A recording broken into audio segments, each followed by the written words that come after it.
Greetings, nerds. This is Scene and Nerd. I'm your host, Sarah Belmont, and with me, as always, is our Mr. Producer, Will Polk. How are you doing tonight, Will? I'm doing very, very well, Sarah, after the joys of technology, but we're here. Yeah, we're here. Is that really all you had to say? No, how are you doing tonight? Thank you. Yeah, that's courtesy. Yeah, I was going to get there, don't worry. I have no big story to tell. No, I only have to do one more introduction. Well, technically two. I can't count tonight, apparently. Tonight, we have two guests stopping by to drop some Comic-Con 2018 behind-the-scenes details. Please welcome to the show the founders of a new entertainment website, the series regulars, Reagan and Ariba. Welcome to the show, guys. Hi. Hi, thank you. Thank you for coming and joining us as we battle technology and figure out podcasting highs and lows and all of that good stuff. That's the best part, isn't it? Oh, yes. It is. The trials and the tribulations. It's all my fault, too. I'm sorry. No. Reagan, you've been on the show before. We know we only have one rule. It's always Will's fault. It's always my fault. Yes, exactly. Okay, I take that back. Will did it. He hijacked my computer. It's always my fault. Yeah, that's rule number one for Senior Nerd. It's always Will's fault. That is the rule. So now, correct me if I'm wrong, because I only have so many details about this, but did you both end up going to San Diego Comic-Con this year? We actually didn't. My brother and sister went, but I did not go this year. We only had Sunday badges. So they ended up going and just kind of hung out and checked out the offsites and then all that Reagan stuff. Yeah, it's kind of interesting actually because Ariba and I both had, neither of us ended up going. We ended up just home and writing so many articles off-site trying to cover it from afar. So that's what we've been doing this weekend, which is less fun than actually going to the convention, but you still can do the same amount of work. So yeah, that's what I always perceive happens with the entertainment websites when San Diego Comic-Con. It's like you want to be there with the fans because you are a fan, but you also have to cover it and try to get the links and the headlines up real fast. Yeah, for sure. And this was like my first year doing this while Comic-Con's going on. So it was an interesting experience because normally I just go as an attendee, right? I'll go check it out. So it's like interesting to sit here and be like, oh my God, I have to write this. Because when I'd be in the panels watching them and come out, I'd be like, how did everyone already post all this information? And now I kind of get it. Yeah, it's interesting that you kind of get the story out faster if you're not physically there. Yep. Isn't what you should expect. Yeah, no, for sure. It's interesting. I'm like, I don't get how they write so fast. I'm like, that makes sense. Yeah, the secret. So out of everything that came out of Comic-Con this year, for each of you, what did you think was the biggest piece of news? I think. I can go. I think. I personally was surprised by how much I loved the Shazam trailer. Yeah. Especially because with all of the photos that were coming out from the movie, I was like a little iffy on it. I don't know. I didn't have like super high hopes, but I love DC. So I'm really glad once I watched it, I was like, okay, yes, I'm fully in. Like, this looks so good. And he's so hilarious. Yes. So funny. No, I'm right there. Yeah, we were. Right. Yeah, go ahead, Will. Yeah, we were just talking about that earlier before we got on, is how much we enjoyed the Shazam trailer. I didn't know what to expect going into it because I've seen some of the still shots coming out, but it was just a very fun trailer and breaking I think a new direction for the DCU. For sure. Yes, definitely, which is needed.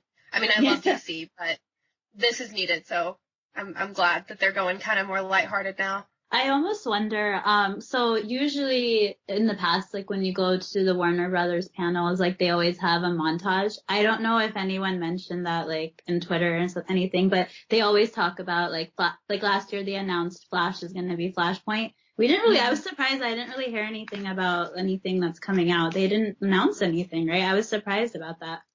They did like after the fact, they announced, I guess, Chris Klein was cast as Cicada, but yeah, I saw that. But and of course, we already knew Nora was going to be on the series just from from the end of season 4. So, but it seems like this year the Arrowverse seemed to be understated. Yeah. Yeah. No, I would agree. It was, I guess more underwhelming than past years because I feel like I also thought there was like a really big announcement. And I don't know why I thought that they announced it or something. So I was kind of anticipating something like crazy, but I guess it didn't necessarily happen. I don't know. Okay. All right. So, let's talk about the Arrowverse then, as Mr. Will said was understated. Yeah. I'm lost, Will. Well, I was understated in that earlier, whenever we were doing show prep, you were talking about how you were looking, for example, for some good interviews and stuff from the show Arrow, and you were really having a hard time finding a lot of cast reactions and everything today as you were trying to do prep for today's show. I mean, I think I know we're going to break down the trailers here in a moment, but I mean, honestly, 2 of the 5 trailers really just rehashed like their last seasons. Didn't have really any major scenes other than in a Supergirl, and we can go a little bit further as far as Flash and Arrow here in a moment. But that's what I meant by just kind of understated. So Reagan had to leave. We're experiencing some technical difficulties, and technology sometimes wins. It does. Yeah. But we are still here with Ariba, and we're going to try to break down some of these trailers for the upcoming fall season of TV, and shows that we're used to covering. So we're just going to break those on before we head into Cloak and Dagger territory. So, Ariba, what were your thoughts about the Arrow Season 7 trailer?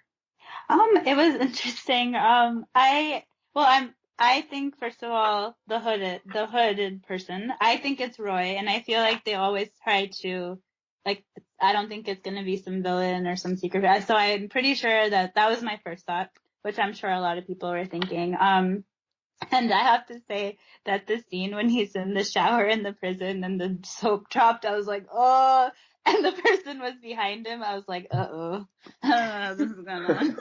But no, it was, I wish that there was a lot more new footage, but I also know that they haven't really been filming that long. So I guess apart from that, like, I thought it was pretty decent. I didn't mind it. No, it's kind of like their usual season. Yeah.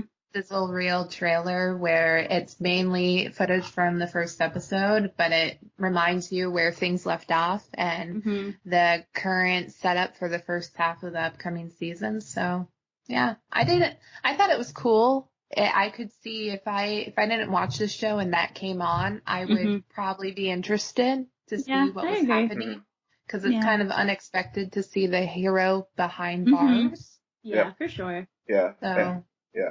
And it sounds like he's going to be behind bars for some time. It's not going to be a quick release like Barry Allen was last season. Yeah. Oh, and well, everything's quick on the Flash. Yeah, true. Thank you. We can end the show now. Yeah, drop. We don't need to go any further than this. Did you guys see that Oliver was reading The Count of Monte Cristo? Yes, I saw that, and then he was like marking the days, and I was so excited because I used to love that movie. That was I thought that was a really cool thing that they did. I like that. Especially because right now they're teasing that Oliver does something in the season premiere that is reprehensible. Yeah. And will have some major consequences. So it's kind of curious to know what that is, especially considering he's behind bars. Yeah. So how much worse can it get? How much worse can it get? Yeah. So it'll be interesting to see what happens. But yeah, no, I noticed that and I was like, oh, this is cool. This is fun. Oh man. All right. Well, we're looking forward to Arrow Season 7 and the Longbow Hunters. Yeah. Oddly enough, they weren't seen in the trailer, which I think was a smart move. Yeah. Because what they did with Diaz last season, I really do think was brilliant in that transition that occurred mid-season. So I'm glad that they're still holding that back because, this isn't going to drop until October and it's July. Right. Yeah. Well, see, I think they teased the longbow hunters with the arrows. I don't think it was necessarily Roy that was the one. Oh. Yeah. That was doing that's that. an interesting insight. Yeah. I hate that. No. I guess I guess that could be the case because most people assume it was Roy, that they're like, oh yeah, it's him. So that'd be kind of cool if it actually ends up not being Roy and it is, what they were teasing with the longbow hunters. Yeah, that would be a good surprise. Kind of like the vigilante surprise where we all thought we knew who it was and then the unmasking happened. And we're like, oh, that's how the game is played? Yep. Cool. Cool. All right, let's head over to Central City, where we got the season 5 Flash trailer. Flash is back. Yes. Oh, Mr. Will. Yes. Will. Did this? Have you forgiven them yet for season 4? Like, where are we? The ring appearing, I forgive them. Absolutely. That's all I have made to say. up for it. That's all I need to say. I don't need to say anything more. That when I saw the ring, I was like, okay, the Flash is truly back, and I think we're going to get the traditional red suit that we've been looking forward to at least I've been looking forward to since the series premiered. No, I agree. That was my favorite part of the trailer too. I was so excited. I was like, yes, finally. I just hope they do it justice and they don't screw it up. Yeah. And they actually execute it in a way that will be satisfying for comic book fans and just fans of the show. Well, definitely comic book fans because you know where it's coming from. But yeah, that was definitely my favorite part too. Guys, a bunch of nerds right now. Now, if I really wanted to nerd out on you, I could tell you how I can nerdsplain and talk about how XS is actually the name of, and I'm going to.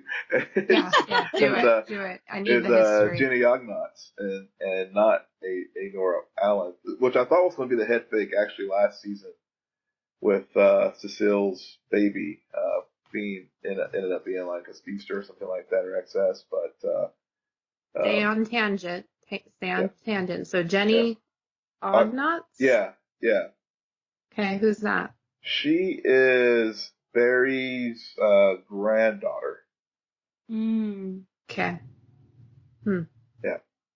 All right. Yeah. All right. One of the Tornado Twins is kids. Interesting. Yeah. So again, this show just basically takes things from the various iterations of the Flash and just makes it their own. And sometimes it works, and sometimes it doesn't. Yeah. Yeah. I think that kind of keeps everybody on their toes. Yeah. You don't want to be too directly aligned with the books or else we all know what happens or could figure it out.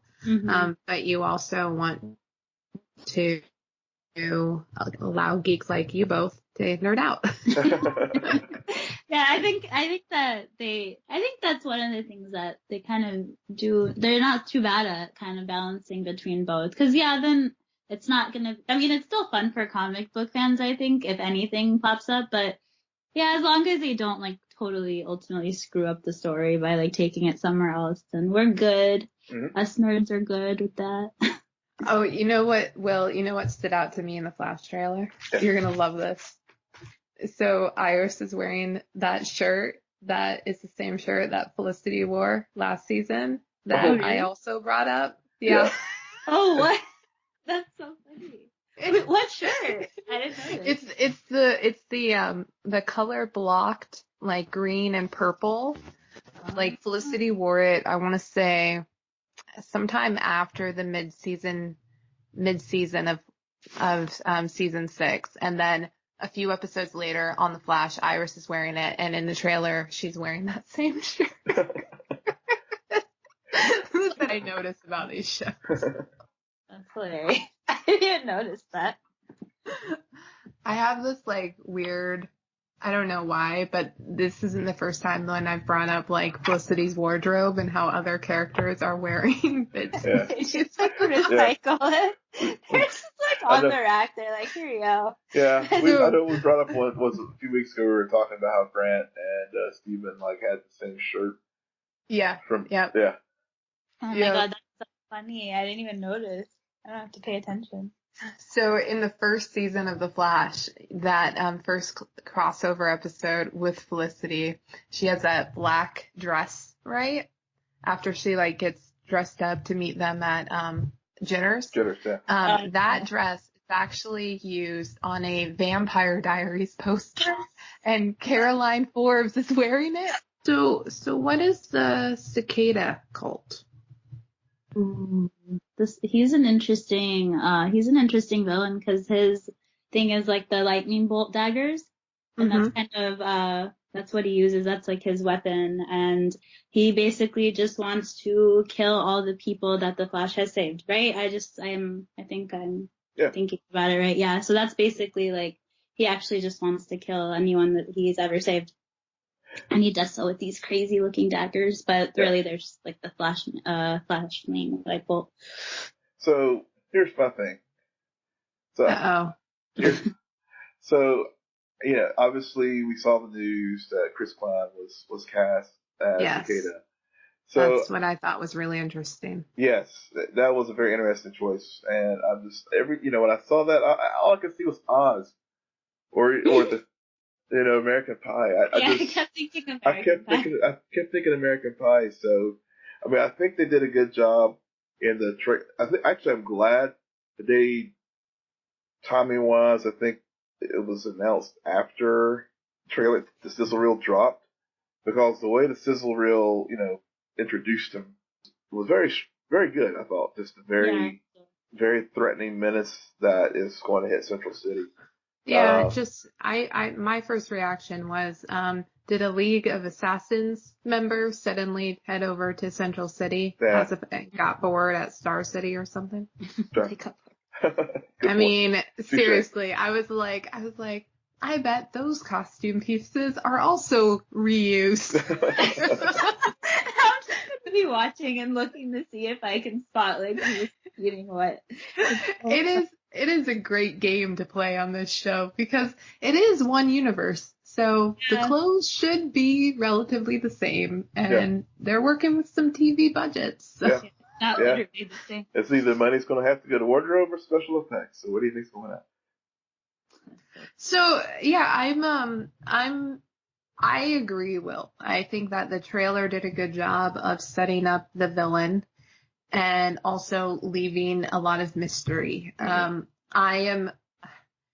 The Flash makes or breaks its season with how they treat the villain. Yes. And I'm still waiting for them to learn their lesson where they can't have one villain for 22 episodes. So if they could just have another villain to feature this year as well, I'm sure Cicada will be great. I like the non-speedsters villains. And I think that they can do some really interesting stuff, especially depending on the secrets that Nora is holding back from her parents. Yeah. So. See, I'm wondering if some of her secrets that involves Eva Barton, because when you think back to the crossover last year, he Sorry. I was thinking some dirty secrets. No. No, you didn't go there. Hey, it could be the case. Oh, wouldn't that be like the, using one of our other shows, Krypton kind of, story arc there where, Vaughn and oh gosh, yeah.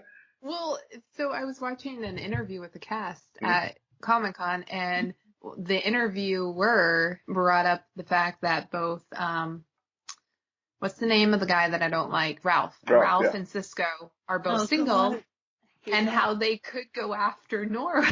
I was watching that too. I was like, I cannot stand Ralph though. Oh my god, I can't. Yeah. Remember that time when they killed him, Ariba? Yeah. And you I were was probably so happy. happy. So happy. Can I tell you that yesterday my sister and brother were just chilling outside of the Hard Rock Hotel where the EW party happens and all the people come through. So the cast of The Flash came, but what's his name? Hartley Sawyer. He was just like got out of the car and then he was just so obnoxious. I was watching the video and I was like, I can't even watch him in like real life on a video. I was like, no, thank you. He was just like, he was so annoying. Interesting. Yeah, he's like literally the same. Like I thought I was watching a clip from The Flash. Well, Not a joke. It was funny. Huh. My suspicion is accurate. No. yeah. Oh, man. All right. So The Flash is back, and hopefully it lives up to its name in the 5th season. Let's go over to Supergirl season 4. Guys, I really need you to help me out with this trailer because I'm so confused. Yeah. Well, there was a Power Ranger. Yeah. Pretty much. As far as, as I said early on, Supergirl was a disappointing trailer. It basically rehashed stuff from before. I know part of it is I think they've gotten a little bit later start production wise than everyone else. But also, it had some moments. Sarah, I thought of you actually when I saw the news that Sam Witwer was going to be, going to Supergirl. He is? Yes. What is he playing? Agent Liberty, who actually was in the trailer. Oh, that's why he can't be on the Schmodown. Exactly. Oh my God, I feel like my world just has like aligned and now, see, thank you, Will. Now you sold me on this season. She's like, now I will be watching. I saved it for today. That's why I didn't say it during the week. But, yeah, so, but the trailer itself, it reminded me of, it had like echoes of Batman v Superman with some of the xenophobia, talk about the aliens and stuff. I'm like, okay, which unit are they creeping into the DCEU or something, or what? Because a lot of the way that trailer was sort of playing out was a lot reminded me of Batman v Superman and some of Batman's feelings towards aliens. And so yeah, I was like, okay, what are they trying to do this season? Yeah. So Reba, where are you with Supergirl? I mean, I'm also really interested to see where it's gonna go, given that they don't have Wynn, and I don't have Monel. So I'm just like, and I loved Wynn, so I'm just like, and then he stepped down too, so I'm really confused and interested in understanding like what this next season's gonna be like, because I actually have no idea. Like I couldn't even fathom, I guess. Yeah. Like I don't know. The season 3 finale is, I think I liked maybe the Flash season finale more than I like that season finale of Supergirl, because I got so lost in what was happening. I felt like they wanted to do way too much. And I agree. they like axed a lot of people. And now I'm watching the season 4 preview and I'm just like, this is repeat. This is a lot of rehash of things that they've done very well. They are really good about doing something that I've never seen done with Superman before, where you really realize that this person is ostracized and feels like she can't be who she wants to be or who she is on the inside because she is an alien and she is from a different planet, and that struggle between two paths. My problem is there's this show called Krypton that I'm obsessed with, and I prefer Krypton over Supergirl now. Yeah. So it's like I almost feel like I can't enjoy both. Yeah. Because when I watch Krypton, I will then go and watch Supergirl, and it's like I have a whole different perspective on what they're doing right and wrong on Supergirl. Yeah. But now that Sam Witwer is on Supergirl, She's like, that kind of changes my mind. and I'm obsessed with him. So there's that. So I feel like a happy medium of Yes. I still don't know what's gonna happen, but I'm very excited. Yeah. Who knows? Maybe it'll take a turn when we least expect it. Yeah. Well, I'm Yeah. glad. I'm glad to bring you happy news tonight, Sarah. Yep.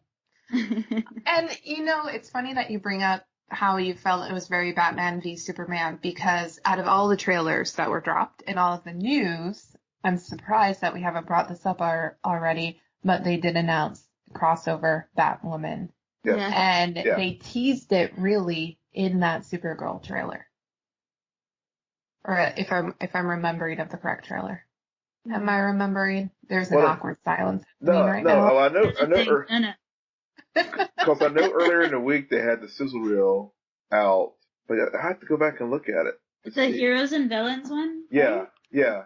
The Heroes and Villains one earlier in the week, I thought that's where we had Yeah. I think that might have been where because they were talking about Batwoman and Gotham. I think that's the one. Yeah. Yes.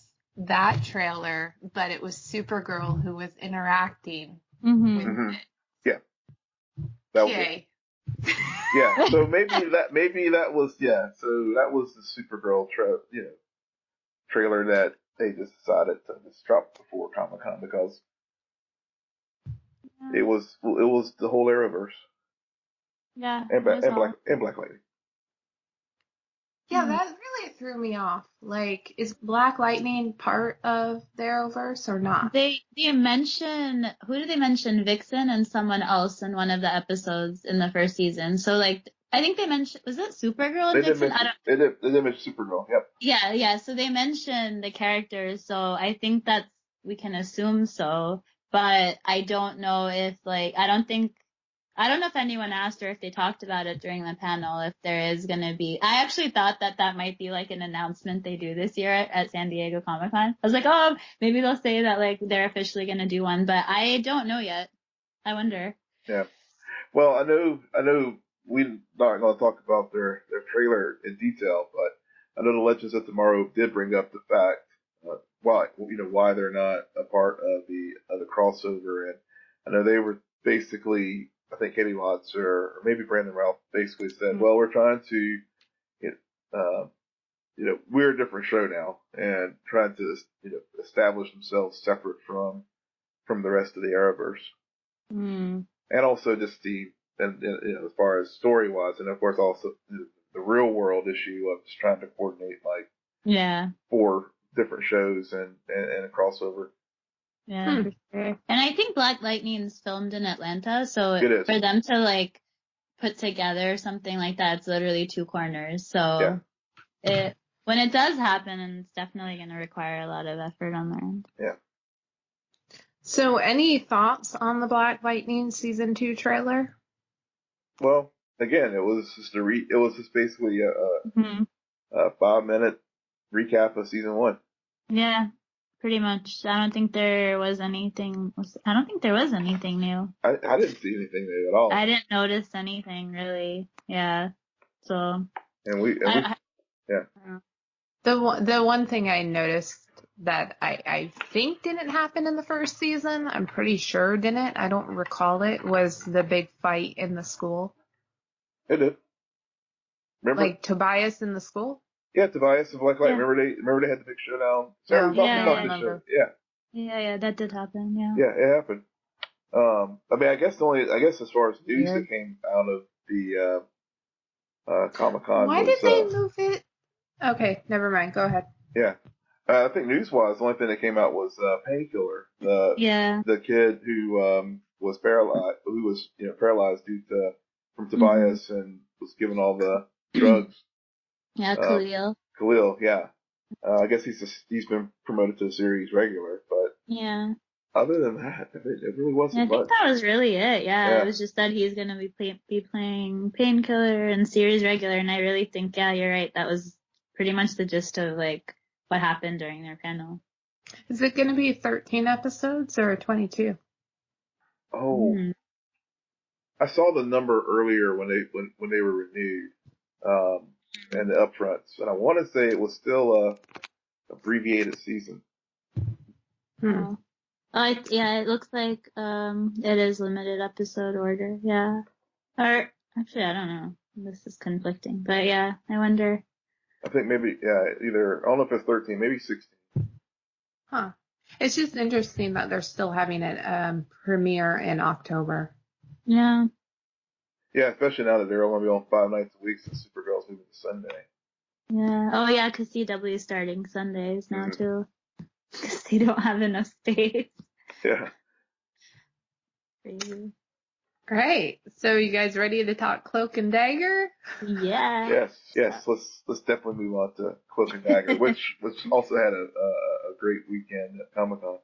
Yeah, they did, and they got renewed. It was exciting. Very exciting, and spring 2019. But let's talk before we get to season 2. We got to get back. Yeah, talk about stuff. Yeah. So Ariba, why don't you share your overall thoughts on Cloak and Dagger season 1? So when it initially, so I actually watched some of the episodes early. So when I initially saw it, I wasn't sure if I was going to be into it just because I felt like it was a little bit slow to start, at least for me.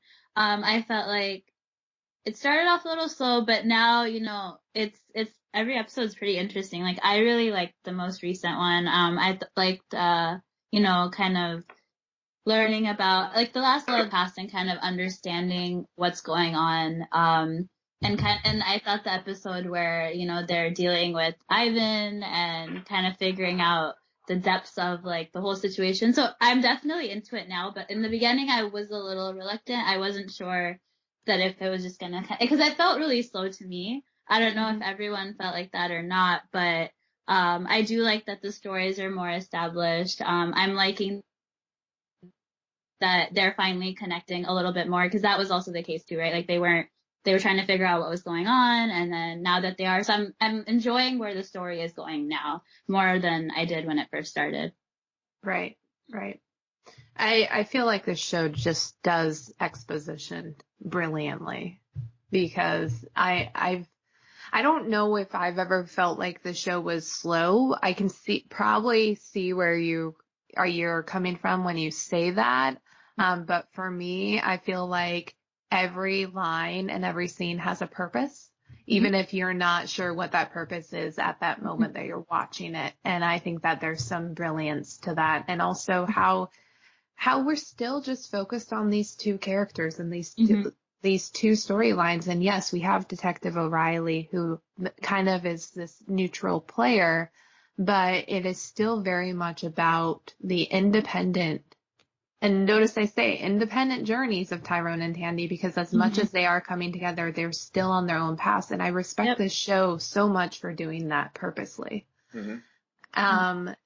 So let's get into ghost stories, guys. A lot happened in this episode, a lot of big surprises, but again, they're running full steam ahead to that finale episode in a few weeks. So 8 years ago is today, and that's how the show opens up. There a lot of grieving occurring and differences between the grieving processes. Will, what were your thoughts about ghost stories? Ghost stories. It was every week, like you said, Sarah. This show really does a good job of just really exploring each individual story of Tandy and Tyrone. And this episode really carried, both of their stories forward in so many ways. I think with Ty's story in this, not only working to get that justice for his brother, and and actually doing it within the system, not not trying to take the law into his own hands, and getting Connors down. With Tandy, it was really really almost heartbreaking part of her arc, because she's had this ideal about her father all this time, And then as we get to the end of the episode, we learn things about Nathan Bowen that really clouds that's the story and what we anticipated about Tandy's motivations and her journey and trying to seek justice for her father, as far as what happened to him and Roxanne, and you see what happens in that fear vision or or memory, and it's just like, well, last week we were talking about this and we thought maybe Ivan was the one who had some secrets that were going to come back and maybe he's not the good guy that we thought he was, but actually it might be Nathan now. So there was a lot of twists and turns in this week's episode that again makes it such a fun watch because it is a very unpredictable show. It was a really good episode, and that last scene with her dad, I was like actually feeling so heartbroken for her because it's so crushing to see that look on her face, and she does such a good job executing that moment too. It's just it feels really real, and you feel so sorry for this character who has literally just been spending all her efforts and everything, relationships, everything into finding out what happened, and it's really sad to see that moment unfold the way it does. Yeah, and I think part of the reason why it feels so real is because everyone has that moment, maybe not to that degree of realization about your parents, but you really come of age when you find out some of those dark secrets about who your parents really are outside of being a mom and a father. And that realization hits you, and it is a pivotal moment in just growing up. And I think to watch Tandy break down, like Olivia did a great job, but I really appreciated what Aubrey did in those scenes, because it was such a reversal from a previous episode where Tyrone witnesses the death of his brother's friend and finds himself in the church with Tandy, and she wants to comfort him and can't. And instead, in this episode, you see Tyrone following her home. Again, he wants to comfort her and he can't, so he's just there looking out for her and making sure she does go home and doesn't do anything stupid. And I think it's interesting. I didn't anticipate that occurring. But I really liked how they put it in there, and I think it's important, and we'll see what happens with Tandy's path based off of this revelation. Because it's interesting how she still allowed the lantern to go up in the air. Like, she still looked at her mom, and it's kind of like, I now know who he was. Yeah. But that's still my dad. Yeah. And we still lost him. And there's still it's not black and white what happens now with her and her trying to get redemption for her father. So it's still complicated. Yeah. Very complicated. And in that sense, the show is doing an amazing job with such it's a very convoluted, complex idea, and it's not easy to to bring it forth in a story and do it right. Because the fact that as viewers we can kind of latch on to these certain specific, very subtle moments, I think that's very difficult to do in a show sometimes. But they're doing a great job with it. Yeah. Oh yeah. Yeah. Like the fact that they talk about. Oh, go ahead, Will. No, I was gonna piggyback on. We were talking about Tandy's difficulties and and ideals of parents and everything, but we also had to think as far as just looking at, Ty's parents and dealing with their loss 8 years ago, and how the family dealt with it differently. Tandy and her mother, even despite the, spousal abuse, they still, recognize the loss of Nathan, warts and all, together. Whereas in Ty's family, it's almost like they're doing it separately. I mean, Ty's father, he's like, I'm gonna call the Red Hawks to come and, we're gonna have a celebration of life. The mother, she just wants to be kind of left alone. Yeah. And, this, whereas, Tandy's family comes, even though she and her mother has a gulf, they still come together. Ty's family's dealing with it completely differently, and it's almost like driving them apart. When they see this, when they have to, commemorate this event. Yeah, but so I think that makes sense though, because my dad always tells me this, that most of the time when you lose a child, the parents will get divorced because they grieve so differently. Yeah. And so I think maybe what they're trying to do is show the differences between what it's like to lose like a parent versus a child, and how that grieving process maybe is handled a little bit differently. Yeah. Yeah. Yeah. Because it's different parts of the family, and I don't know, what I thought was really interesting about the parents is that we finally got verification that Tyrone's mom works for Roxxon. Yep. With the badge, yeah. With the badge, I really like it. All you had to see was the badge, and you knew it wasn't any like, "Hey guys, I work for Roxxon." Yeah. What? And we, it's funny. And we talked when I saw that scene. It took me back to the conversations we had about, whether or not she has some connections with the company. And sure enough. Yeah. Yeah, that was a great subtle way of doing it without being obnoxious about it, I guess. Yeah. Yeah, but there was no subtlety this episode with Cloak. No.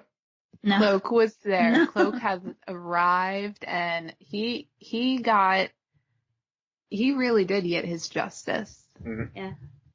But unbeknownst to him, it did come at a cost, which we'll get into a little bit later. But you guys, what were your thoughts about that epic scene between Tyrone and Detective Connors? It was creepy.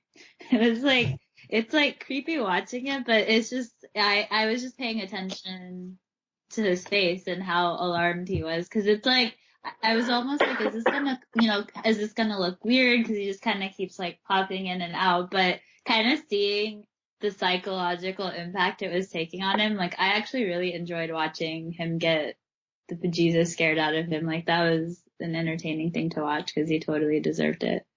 Mm-hmm. Yeah, I was thinking the exact same thing. It was very eerie, creepy, but also it's funny how Ty, at first he was very not in control of his powers, but to see how quickly he has mastered certain elements of his powers, it was very gratifying in that way, and also especially when he was tormenting Connors in that scene. Yeah, no, for Yeah. sure. And he wasn't alone in that scene. He had O'Reilly there to back him up and to help with the setup. I think it's also very interesting that Tyrone has no fear sharing his identity. Yeah. He let that out real quick. He's like, hold up, let me just tell you who I am. Let me just show you. But then I also appreciate how the writers were like, and Riley doesn't care about that because she's from New York City and knows Misty Knight. Yeah, crossover. Okay. Yeah. Let's do a Cage crossover. Why didn't I think of that tie-in before? Yeah. Seems like such an obvious one, and because they always were referring to how she's from the big city. Yeah. And but yeah, I like it. Another nice nod, not over the top, not in your face, but just a small name drop, if you may, that could have some potential. And O'Reilly, this was a big episode for her because she's becoming a very three-dimensional character as well, where we see her continue this fling with another officer on the force, and he's brought into the fold as she explains to him what happened with O'Connor's, and he also finds out who Tyrone is, and like any great non-essential love interests on a comic book TV show, they end up in the fridge. Yeah. Yeah. And he's dead. Yeah. And there's that. Yeah, that was that ending. Yeah, it was brutal. Yeah. So, like, woof, felt bad. It was also creepy because, like, you see, if you go back, like, right when Connors is, like, giving her a very creepy look, right? Like, it's when they're at the precinct, Yeah. right? Mm-hmm. Yeah. And it's, like, almost like, it's a, you know, it's, like, very, obviously we don't know for sure who did it, but it's a very interesting moment of, like, foreshadowing to what, like, comes next, right? It's just the way he looks at her. Yeah. Very creepy. Yeah. We knew something bad was going to happen, but it's just like, it's still that moment though when whenever she's, you know, she goes, because, you know, when you think about the episode, her arc and that relationship arc, they were, you know, had the dynamic of, he was the we and all that kind of stuff, and she was kind of like, well, let's not, you know, let's not rush it so much, and I just kind of like it where things are, and then she's finally ready to take it to the next level, and then that's happened. I mean, it was just so many gut punches in this episode. Yeah, there was. It was a pretty intense, emotional episode. You're just like, why? It's just hitting y'all in the feels. Yeah, but we should have like been more aware about it because this isn't the first time that they've done something like this. Yeah. Anybody remember Greg? Oh yeah. Yeah. He quickly got known as a good guy and then they killed him. Yeah. Well, at least it's the guy characters who are always guys. Yeah. Jeez. Yeah, and whatever happened to that, and Tandy's the first boyfriend, he's just kind of disappeared. He's in jail. Yeah. He's in jail, yeah. So O'Reilly was interviewing him in a recent episode. Right. Yeah. Right. And he was still bitter about the fact that she's MIA. That Tandy. Well, Tandy broke his heart. Like, He was not happy about that. Nope.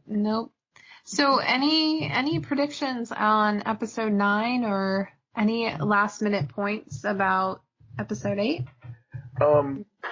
As far, I wonder, you know, there was that sequence there with one of the Red Hawks talking to, Ty about the cloak and versus the cape.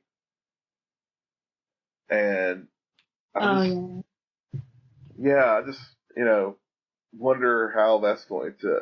They didn't drop that just for no reason. I mean, you know, we talked about how, you know, Ty's cloak, especially over Tandy, has been very protective over, you know, just from, you know, from her having Billy's hoodie for first, or the oversized hoodie. And, you know, then of course, a few earlier episodes when they were in the swamp and, you know, we saw the cloak reach out and protect her. So, you know, I wonder, you know, so they're continuing to bring that theme up throughout each episode in some form or fashion. So, first, you know, that cloak versus the cape kind of construct. And the only other thing, as far as, interesting notes, we, saw Auntie Chantil when young Ty was, after the morning after. Yeah. Walking home. And to me, that was a very short moment, but a very powerful moment. Just thinking, fast forward to present day, her, you know, making the little, voodoo doll of him. So, you know, she's known something special about this kid for some time. So I wonder how they're going to, you know, just thinking ahead, how they're going to tie those two events, 8 years ago and present day, and whatever the future is, how they're going to tie all those things together. Because everything's very deliberate in this show. So. And it's definitely, especially after talking with you guys, there's definitely things that are there for a purpose. And I actually was thinking about the cloak cape conversation too, because it had been brought up so much. So it'll be interesting. I'm also interested to see the aftermath of just how Tandy is going to go forward now. Like what, if that will dictate anything, you know, if she'll change anything or what that means for her journey. So I'm interested to see if it's something that she tries to ask her mom about, directly, or how that's going to work. So I'm definitely looking forward to hopefully learning more about that. Yep. We are invested in it for the long haul. And that's all we have for tonight. So, Ariba, while we still have you, why don't you tell us about the new website that you and Reagan co-founded, the Series Regulars? Yes, so the Series Regulars is an entertainment website. So we're doing recaps, reviews, covering news, and it's just, place for us to geek and nerd out, and also promote positivity, just have a fun place for people to join us and just talk about what we love doing the most and watching the most, and just a fun place for nerds. So yeah, we have our website, theseriesregulars.com, and you can also follow us on Twitter at the Series Regs and check us out. It's been fun. We've also had a lot of Shadow Hunter stuff going on. So it's just been a fun place to just, let loose and do our thing. Great. That is awesome. It's always nice to be able to create your own place to talk about these things with friends and other people who either share the same opinions, have different opinions, but good insights. And this is why we do this stuff. Where else can our listeners find you, Ariba? So we're also on Instagram and we're on Snapchat, and everything's at the Series Regulars, besides our Twitter handle, which is at the Series Reg. So you can find us on Facebook as well. So we have pretty much tried to be on every social media platform possible. So you can find us on all of them. And yeah, that's about it. Great. Will, where can our listeners find you? Yes, you can find me on Twitter at Will M. Polk. That's WILLMPOLK.